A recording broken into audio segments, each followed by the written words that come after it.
Sastra channel நேயர்களுக்கு நமஸ்காரம். அனுதினம் ஆனந்தம் நிகழ்ச்சியில் உங்கள் அனைவரையும் சந்திப்பதில் மிக்க மகிழ்ச்சி.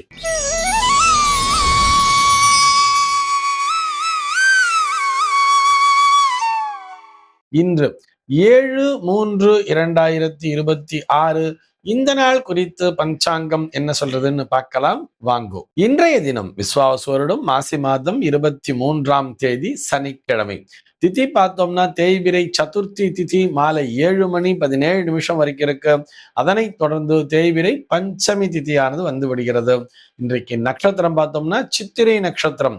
பகல் 11:14 வரையில் அந்த சித்திரை நட்சத்திரம்ங்கிறது இருக்கு. அதனைத் தொடர்ந்து சுவாதி நட்சத்திரம் என்பதும் வந்து விடுகிறது. பகல் 11:14 வரையில், அதாவது சித்திரை நட்சத்திரம் இருக்கின்ற வரையில் இந்த நாளானது ஒரு மரண யோகம் கூடிய நாளாக இருக்கிறது. அதனைத் தொடர்ந்து அமிர்த யோகம் என்பதும் வந்து விடுகிறது. இது போக பஞ்சாங்கத்திலே வரக்கூடிய யோகம் அப்படின்னு சொல்லி பார்த்தோம்னா இன்றைக்கு விருத்தி அப்படிங்கிற ஒரு நாம யோகம் காலையில 6:50 வரைக்கும் இருக்கு. அதனைத் தொடர்ந்து துருவம் அப்படிங்கிற ஒரு நாம யோகமானது வந்து விடுகிறது. கரணம் பார்த்தோம்னா இன்றைக்கு பவம் அப்படிங்கிற ஒரு கரணம் காலையில 6:31 வரைக்கும் இருக்கு. அதனைத் தொடர்ந்து பாலவம் என்கின்ற கரணமானது வந்து விடுகிறது. இது போக இந்த நாளானது ஒரு சமநோக்கு நாளாக அமைந்திருக்கிறது. இது போக ஒரு சில காலண்டர்களிலே இன்றைய தினம் கரிநாள் என்று தவறாக அச்சிடப்பட்டுள்ளது. இது அடியனுடைய பார்வைக்கு வந்ததுனால சொல்றேன். இன்றைய தினம் சர்வ நிச்சயமாக கரிநாள் அல்ல. இதனை நினைவிலே கொள்ள வேண்டும். ஏன்னா கரிநாள் அப்படிங்கிறது மாறவே மாறாது. ஒரு கான்ஸ்டன்டான டேஸ். தமிழ் மாதத்தினுடைய ஒரு சில குறிப்பிட்ட தேதிகளை கொடுத்து இந்த நாளிலே தான் கரிநாள் அப்படின்னு சொல்லியிருப்பார். உதாரணத்திற்கு தை மாதம் 1, 2, 3 ஆகிய நாட்கள் கரிநாள்னு சொன்னா எல்லா வருடத்திலேயுமே தை மாதத்திலே வரக்கூடிய 1, 2, 3 ஆகிய 3 நாட்களுமே கரிநாட்களாகத்தான் இருக்கும். வருஷம் இது கண்டிப்பா மாறவே மாறாது. அதே மாதிரிதான் இந்த மாசி மாதம் என்று எடுத்துக்கொண்டோமேயானால் இந்த மாசி மாதத்தினுடைய 15, 16 மற்றும் 17ஆம் தேதிகள் மட்டுமே. ஆங்கில தேதியை பொறுத்தவரை பிப்ரவரி மாதம் 27, 28 மற்றும் மார்ச் 1ஆம் தேதி ஆகிய இந்த 3 நாட்கள் மட்டுமே கரிநாட்களாக வந்திருக்கிறது. காரணம் என்னன்னு சொன்னா அந்த மாசி 15, 16, 17 தேதிகள் மட்டும்தான் கரிநாள்ங்கிறதுனால நிச்சயமாக இந்த நாளானது ஒரு கரிநாள் கிடையாது. ஆக கரிநாள் நினைச்சுட்டு இந்த நாளை தோஷமாக ஒதுக்க வேண்டிய அவசியம் இல்லை. அது ஏதோ ஒரு பிரிண்டிங் மிஸ்டேக், ஏதோ ஒரு காலண்டர்ல வந்துருச்சு. அதே மாதிரி நிறைய காலண்டர்கள் அதை பார்த்து இன்றைய தினமே கரிநாள்ங்க ஒரே ஃபார்மேட் வச்சிருப்பா தெரியுமா, அதை வச்சு அடிச்சுட்டா.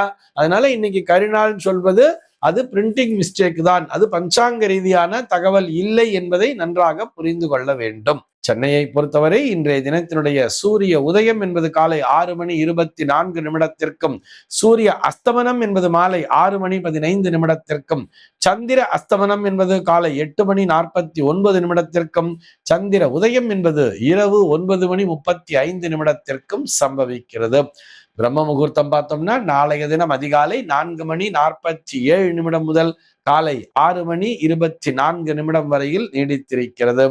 சென்னையை பொறுத்தவரை இன்றைய தினத்தினுடைய ராகு காலம் என்பது காலை 9:22 முதல் பகல் 10:51 வரையிலும், யமகண்டம் என்பது மதியம் 1:48 முதல் 3:17 வரையிலும், குளிகை காலம் என்பது காலை 6:24 முதல் 7:53 வரையிலும் சம்பவிக்கிறது. தினாந்தம் பார்த்தோம்னா இன்றைய தினம் இரவு 1:50 கொடுத்திருக்கா. சூலம் பார்த்தோம்னா இன்றைக்கு கிழக்கே சூலம். காலை 9:34 வரையில் அந்த சூல தோஷம் என்பது உண்டு. அதற்குரிய பரிகாரமாக தயிர் அருந்திவிட்டு கிழக்கு திசையை நோக்கி பயணிக்கலாம் அப்படிங்கிறதையும் சொல்லி இருக்கா.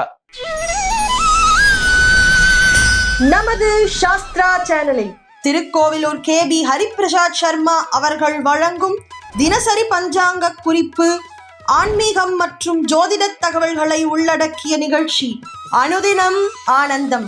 தினம்தோறும் அதிகாலை 5:45 மணிக்கு. இத்துடன் திங்கட்கிழமை தோறும் உபன்யாச நிகழ்ச்சி, புதன்தோறும் அறிந்த புராணமும் தெரியாத கதைகளும், வியாழந்தோறும் வேதபுரி பிரம்மஸ்ரீ H யுவராஜ சாஸ்திரிகள் வழங்கும் நீதி சாஸ்திரம், வெள்ளிக்கிழமை தோறும் அபீதாஸ்ரீ வழங்கும் ஸ்திரீ டைம் ஆகிய சிறப்பு நிகழ்ச்சிகள் உங்களுக்காக எக்ஸ்க்ளூசிவா நம்ம சாஸ்திரா சேனலில் மாலை 5 மணி முதல் ஒளிபரப்பாகிறது. மறக்காம பாருங்கோ, லைக் பண்ணுங்கோ, சப்ஸ்கிரைப் பண்ணுங்கோ, முக்கியமா உங்க ஃப்ரெண்ட்ஸ் அண்ட் ரிலேட்டிவ்ஸ் குரூப்ஸ்க்கு ஷேர் பண்ணுங்கோ. இன்றைய தினத்தினுடைய ஆன்மீக தகவலாக, இதை ஆன்மீக தகவல்னு சொல்றதை விட ஜோதிட தகவல் தான் சொல்லணும். ஒவ்வொரு சனிக்கிழமை நாளுமே நம்ம மெடிக்கல் அஸ்ட்ராலஜி அப்படிங்கிற தலைப்புல பார்த்துட்டு வரோம் இல்லையா?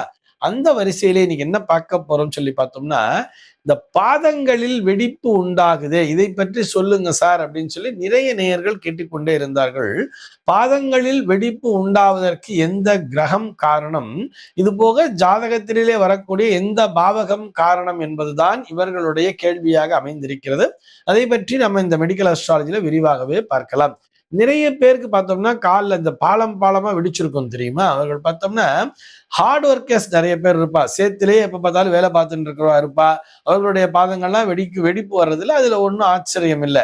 ஆனா வீட்டுக்குள்ளேயே ஒரு சில பெண்கள் இருப்பார்கள், வீட்டிலேயே வீட்டு பணிகளை செய்து கொண்டிருக்கக்கூடிய பெண்களாக இருப்பார்கள். அவர்களுடைய பாதங்களில் கூட வெடிப்பு அப்படிங்கிறது வர்றதுன்னா அதுக்கு என்ன காரணம் அப்படின்னு சொல்லி பார்த்தோம்னா, அவர்களுடைய ஜாதகங்களிலே சனி கிரகத்தினுடைய ஒரு தாக்கம் தான். சனியானவர் எந்த பாவகத்திலே அமர்ந்திருக்கிறார் என்பதை பார்க்க வேண்டும். எந்த கிரகத்தினுடைய சாரத்தினை பெற்றிருக்கிறார், அந்த சாரத்தினை கொடுத்த கிரகமானது எந்த பாவகத்திற்கு அதிபதி, அவர் எந்த இடத்திலே அமர்ந்திருக்கிறார் என்று பல பாயிண்ட்கள் எல்லாம் பார்க்கணும். ஆக பாதங்களிலே வெடிப்பு உண்டாகுது அப்படின்னு சொன்னா அதற்கு காரணம் சனியானவர் சந்திரனை பாதித்த வகையில் அமர்ந்திருப்பார் என்பதுதான். இந்த சந்திரன் சனி காம்பினேஷன்ங்கிறது இருக்கும் தெரியுமா? இவர்களுக்கு பார்த்தோம்னா அந்த பாதங்களிலே வெடிப்பு என்பது உண்டாவது இயற்கை அப்படிங்கிறதுக்காக சொல்றோம். ஏன்னு சொன்னா பாதங்கள்ல வெடிப்பு எப்ப வரும்னு சொன்னா, அந்த ட்ரைனஸ் அப்படின்னு சொல்றா இல்லையா, ஒரு மாதிரி வறண்டு போகக்கூடிய தன்மை. வறண்டு போகக்கூடிய தன்மைனா, சார் சேத்துல இருக்கவங்களுக்கு எல்லாம் வெடிப்பு வரும்னு சொல்றீங்க, சேருங்கிறது ஈரமாத்தானே சார் இருக்கும் அப்படின்னு சொன்னா, அந்த ஈரத்தை பற்றி குறிப்பிடுவதல்ல. அதாவது உடம்பிலேயே இயற்கையாக அந்த எண்ணெய் என்பது சுரந்து கொண்டிருக்கும் தெரியுமா? அந்த எண்ணெய் பசை அப்படிங்கிறது இருந்துட்டே இருக்கணும். அதனால்தான் டெய்லி பார்த்தா எண்ணெய் தடவணும் அப்படிங்கிறத வச்சிருப்பா. காலெல்லாம் எண்ணெய் தடவிண்டே வருவா. தோல்லாம் இல்லைன்னா பார்த்தோன்னா ஒரு மாதிரி வரன்னு போய் ஒரு மாதிரி வெடிப்பா காமிக்கும் தெரியுமா? மேல் தோலிலேயே வெடிப்பா காமிக்கும். பாதம்ங்கிறதும் ஒரு தோல் பகுதி தானே, அந்த தோல்லையே நல்ல ஸ்ட்ராங்காக இருக்கக்கூடிய பகுதி தானே. ஒரு சில பேருக்கு கைகளிலே கூட நீங்க நல்ல பலன்னு வெடிப்பு எல்லாம் பார்க்கலாம். இந்த கரங்களிலே கூட வெடிப்பு அப்படிங்கிறது இருக்கும்.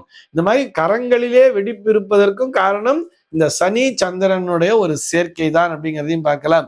அதாவது ஜாதகத்துல சனியும் சந்திரனும் சேர்ந்திருக்கு அப்படிங்கிறத மட்டும் வச்சு பார்க்காம, சனியானவர் என்ன சாரத்தினை பெற்றிருக்கிறார், சந்திரனானவர் என்ன சாரத்தினை பெற்றிருக்கிறார், இவர்கள் இருவருக்கும் என்ன தொடர்பு அப்படிங்கிறதெல்லாம் பார்த்துத்தான் தீர்மானம் பண்ணணும். இது போக என்ன பாவகம் இதை சொல்கிறதுன்னு பார்த்தோம்னா, 12ஆம் பாவகம் என்பதுதான் பாதங்களை பற்றி பேசும். பொதுவாக 12ஆம் பாவகத்திலே சனி இருக்க பிறந்தவர்களுக்கு வெடிப்பு அப்படிங்கிறது சர்வ சாதாரணமாகவே வந்துவிடும். அதுவும் பார்த்தோம்னா ஒரு 12ஆம் பாவம், ஒரு கடக லக்னம்னு உதாரணத்துக்கு எடுத்துக்கலாமே. ஒரு கடக லக்னத்திலே பிறந்திருப்பார், அவருக்கு 12ஆம் ஆகிய மிதுனத்திலே ஒரு சனியானவர் இருக்கிறார். அந்த சனியானவர் செவ்வாய் சாரம் பெற்றிருந்தாலும், செவ்வாய் சாரம் சொன்னா மிருகசீர்ஷ நட்சத்திர பாதத்திலே இருந்தாலும், அல்லது ராகுவினுடைய சாரம் திருவாதிரை நட்சத்திர சாரம் பெற்றிருந்தாலும், இந்த செவ்வாயும் ராகுவும் சாதகமற்ற பாவங்களை அமர்ந்திருந்தால் நிச்சயமாக அவர்களுடைய பாதங்களிலே கடுமையான வெடிப்பு அப்படிங்கிறது இருக்கும். அதனால அதே சனி குருவனுடைய சாரம் பெற்றிருக்காரு வச்சுட்டோம்னா, குரு சாரம் பெற்றிருந்தா அதுபோல் பெரிய அளவிலே வெடிப்பு அப்படிங்கிறது இருக்காது அப்படிங்கிறதையும் புரிஞ்சுக்கணும். இப்படி அந்த கிரகங்களினுடைய தன்மைக்கு ஏற்றவாறு நம்ம இந்த நேயருக்கு மட்டுமல்ல, நம்ம கரெக்டா புரிஞ்சுக்கணும்னு சொன்னா, பாதங்களிலே வெடிப்பு உண்டாக்கக்கூடிய கிரகம் எதுன்னு சொல்லி பார்த்தோம்னா அது சனி என்கின்ற கிரகம் தான். அந்த சனி என்கின்ற கிரகம் சந்திரனை பாதித்தவாறு அமர்ந்திருக்கும் அப்படிங்கிறது ஒரு விதி. இது போக பாவகங்கள் சொல்லி பார்த்தோம்னா 12ஆம் பாவகம் என்பதும் முக்கியமான இடத்தினை பிடிக்கிறது.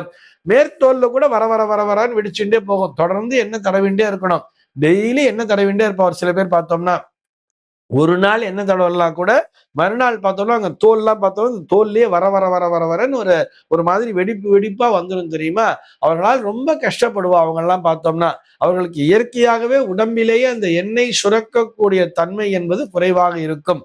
எண்ணெய் அப்படின்னு வரும் பொழுதே நமக்கு சனி என்கின்ற கிரகத்தினுடைய நினைவானது வந்து விட வேண்டும்.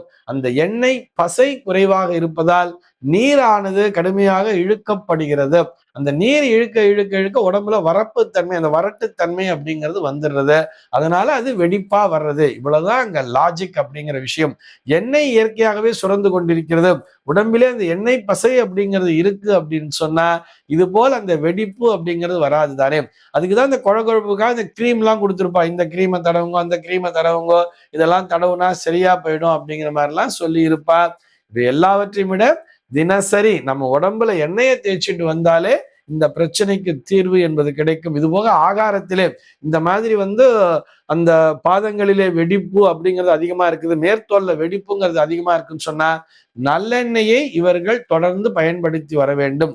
உணவிலே மற்ற இந்த கடல் எண்ணெய் அல்லது ரீஃபைண்ட் ஆயில் இதெல்லாம் யூஸ் பண்றதை விட சுத்தமான செக்கில் ஆடின நல்லெண்ணெயை பயன்படுத்தி வந்தாலே போதுமானது. ஏன்னா நல்லெண்ணெய்ங்கிறது அந்த எள்ளு தானியத்திலிருந்து வரக்கூடியது தானே. அந்த எள்ளு தானியத்தை தான் சனி கிரகத்தினுடைய ஒரு தானியமாக வைத்திருக்கிறார்கள்.